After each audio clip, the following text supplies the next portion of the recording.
there is some good that comes out of bad if you're a good, faithful person.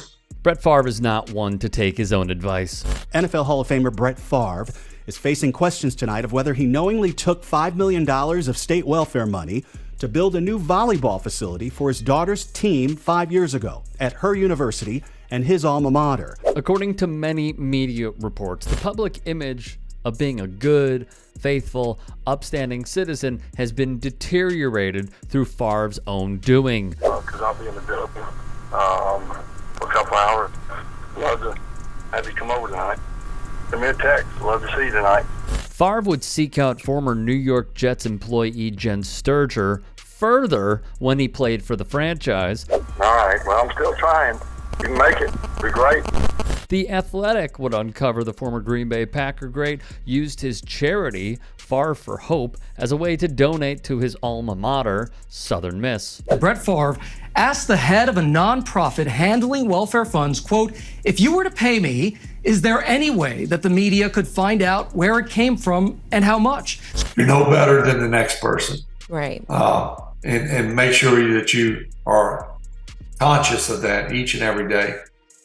You know, you have to make a choice whether you want to pay your light bill or whether you want to put food on the table. Recipients who received help from the state spoke out when the Mississippi welfare scandal broke. We've seen a ton of welfare money that's intended for the poorest folks here in the state of Mississippi flowing to people who just simply did not need it. Yet to see Favre act high and mighty with serious allegations levied against him is, in one word, rich, pardon the pun. Which brings us to this. Hey, it's Tucker Carlson. Exiled Fox News host Tucker Carlson finally speaks the truth about himself. However, there aren't many platforms left that allow free speech. No, this is as fake as Marjorie Taylor Greene's marriage. Friend of the network, Roland Martin, broke this down beautifully.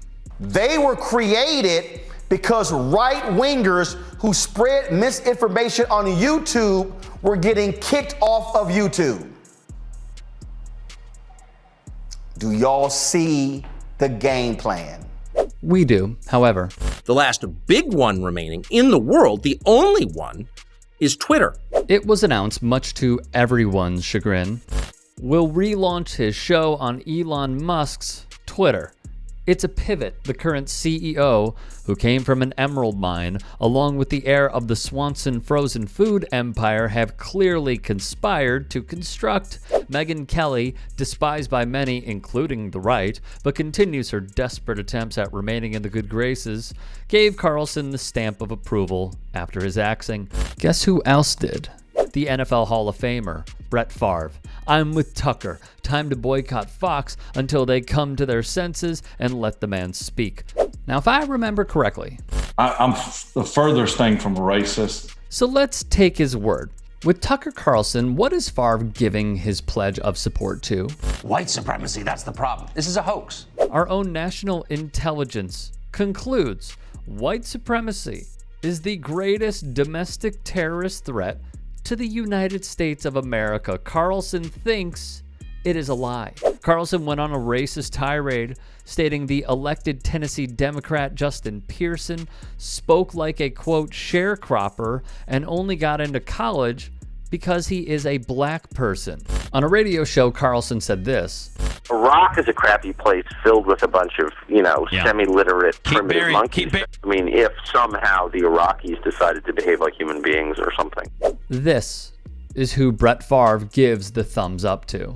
Carlson nightly repeats great replacement theory talking points because he knows his audience eats it up. The Independent wrote it is a white supremacist theory, which it is. Carlson has used this material well over 400 times on his show. The SPLC would write the Great Replacement Theory is inherently white supremacist. It depends on stoking fears that a non-white population, with the theory's proponents characterized as inferior, will displace a white majority. It is also anti-Semitic. Some proponents of the Great Replacement do not explicitly attribute the plot to Jews. Instead, they blame powerful Jewish individuals such as financier and philanthropist George Soros, or use coded anti-Semitic language to identify shadowy elites or globalists.